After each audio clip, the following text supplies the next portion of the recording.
Non mais laisse-moi finir non, maintenant. mais tu dis n'importe quoi, mais tu dis que des conneries, je veux dire, c'est insupportable. Même si je dis des conneries, j'ai le droit de Mais tu n'arrêtes pas, parler. si j'ai continué mon pauvre ami. La tienne, pauvre crétin, va.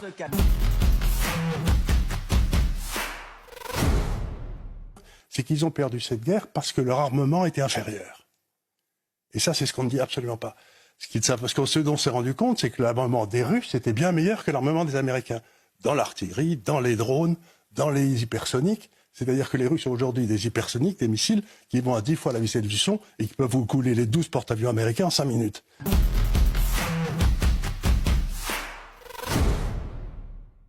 Moi, je suis désolé de le redire, mais je pense que la guerre ne commence pas. Alors, c'est ma thèse depuis le début. Je pense que maintenant, il faut quand même. C'est difficile de ne pas le comprendre. La guerre ne commence pas en 2022, elle commence en 2014. Ce qui est derrière, c'est la guerre du Donbass.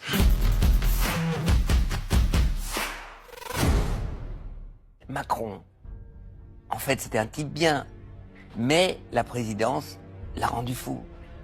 J'y peux rien.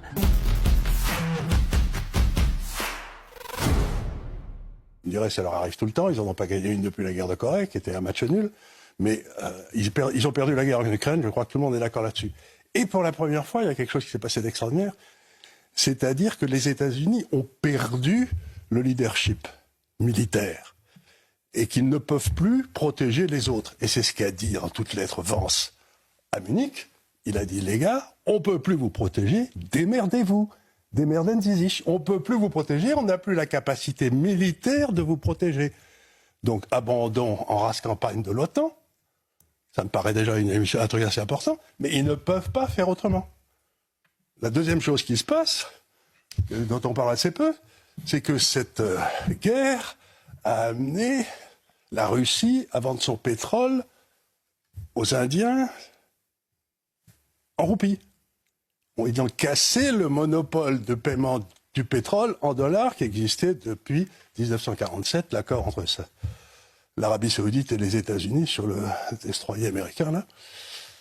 Et donc, qu'est-ce que ça veut dire? Ça veut dire que maintenant, le mode de dollar n'est plus monnaie de réserve. Tout le monde avait besoin de dollars dans ses réserves de change, pour une raison très simple, c'est que vous n'avez pas besoin d'acheter des produits aux États-Unis, il ne faut pas grand-chose, mais vous aviez besoin d'acheter de l'énergie. Donc vous étiez obligé d'avoir des dollars pour acheter l'énergie. Le deal des Américains, c'est vous me vendez une bagnole, je vous donne un papier vert, et avec ce papier vert, vous pouvez aller acheter de l'énergie à l'Arabie Saoudite. C'est fini. Le privilège impérial des États-Unis est fini. Ils ne peuvent plus financer leur déficit budgétaire par leur déficit externe.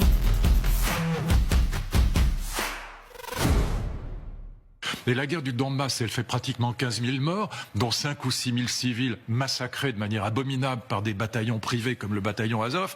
Et donc, il faut bien comprendre une chose, c'est que quel que soit le président de la Russie, aucun président russe n'aurait accepté ça. Ça n'a pas de sens.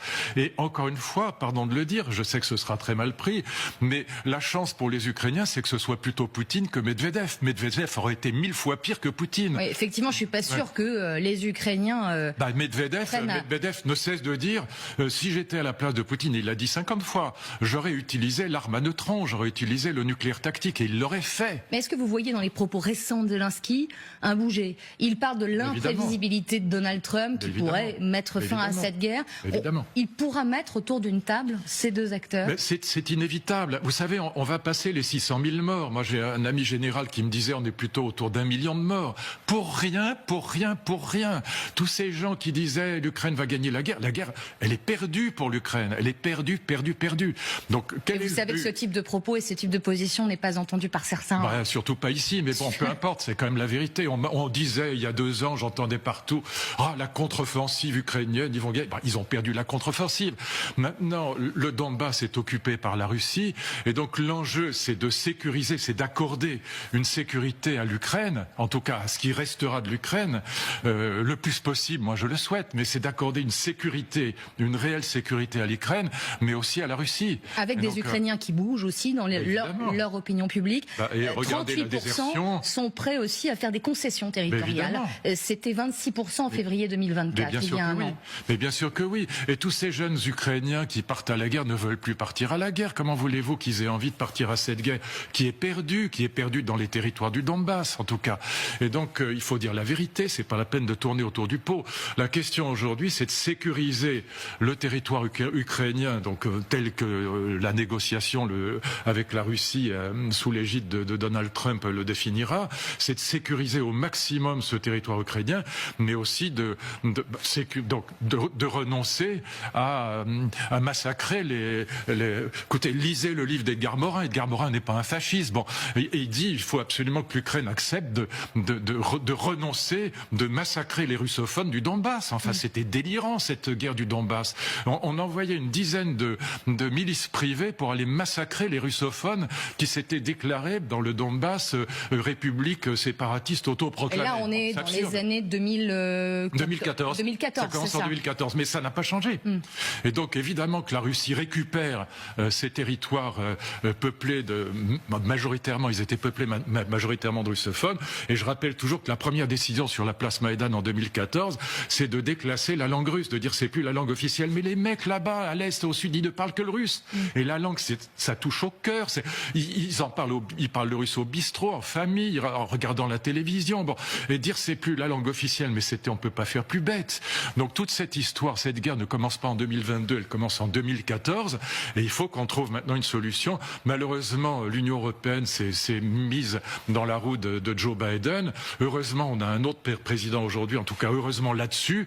Et je pense que Donald Trump est celui qui est peut-être capable de trouver une solution. En tout cas, l'Europe n'est plus dans le coup. L'Europe n'est plus dans le coup, mais régler le problème en 24 heures, comme l'avait proclamé Donald Trump lors de sa campagne, paraît pas non plus réaliste. On est d'accord sur ce point. Attends, Donald Trump est un narcissique qui a un penchant au délire et au mensonge qui est hélas navrant.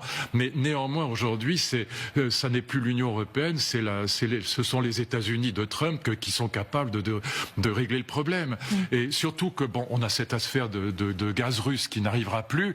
Donc pour l'Allemagne, c'est une catastrophe pour la Suède, pour l'Allemagne, pour un certain nombre de pays.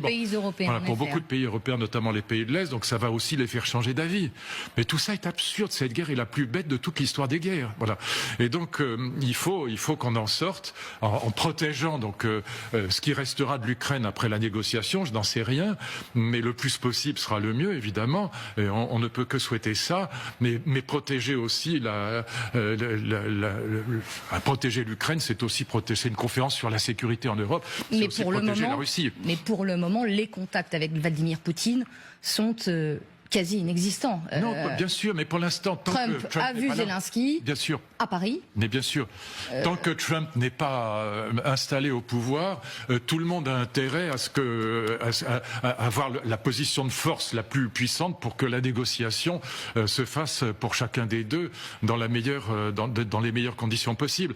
Maintenant, l'Ukraine a perdu. C'est que je vous dis, on peut dire c'est navrant, c'est désolant, et c'est évidemment. Et vous savez qu'avec ce type de propos, vous n'allez pas vous attirer que des roses, mais forcément. Mais c'est une évidence. C'est une évidence. Il n'y a pas un général sur Terre qui peut dire le contraire. L'Ukraine a perdu. Après combien 250 milliards d'armes données à l'Ukraine, on peut pas dire qu'on n'a rien fait. Oui, c'est sûr que le soutien a été omniprésent. Ça n'a servi qu'à augmenter le nombre de morts. Donc tout ça est absurde. Je veux dire, il faut dire la vérité maintenant. Sarkozy avait raison, Fillon avait raison, Védrine et Villepin disaient des choses assez raisonnables sur le sujet. Bon, il faut quand même écouter c'est pas des imbéciles non plus, c'est pas des fous furieux, c'est pas des fanatiques, c'est pas des pro-russes délirants.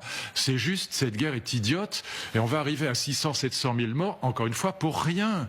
Avec des crimes de guerre abominables. Et en plus, quel est le résultat final? C'est que Poutine apparaît comme le leader du Sud global. Vous trouvez ça intelligent? Il fait plus qu'apparaître, en tout cas, il l'est. Et regardez ce qui se passe en Afrique. Poutine est en train de prendre notre place de nous Français en Afrique. On disait la Chine-Afrique, maintenant c'est la Russe-Afrique. Et donc on a réussi à installer Poutine en leader du Sud global, c'est-à-dire des 2 tiers de la planète. Et en ça, c'est aussi un échec, vous dites. Évidemment, c'est un échec majeur. Et par ailleurs, on a réussi avec les sanctions. Moi, j'avais publié dès 2014 un article contre les sanctions de la Russie, non pas par amour de la Russie, mais parce que ça a poussé la Russie à réorganiser toute son économie vers le Sud global, vers la Chine, vers l'Inde, vers l'Afrique. Et aujourd'hui, la Russie est en train de prendre notre place en Afrique. Regardez chaque fois ce qui s'est passé, regardez au Mali, les panneaux très grossiers contre la France. Qui vont plus que des drapeaux parfois brûlés également. Vive la Russie, je veux dire. Mais des sanctions qui commencent aussi à avoir quelques conséquences pour l'économie russe.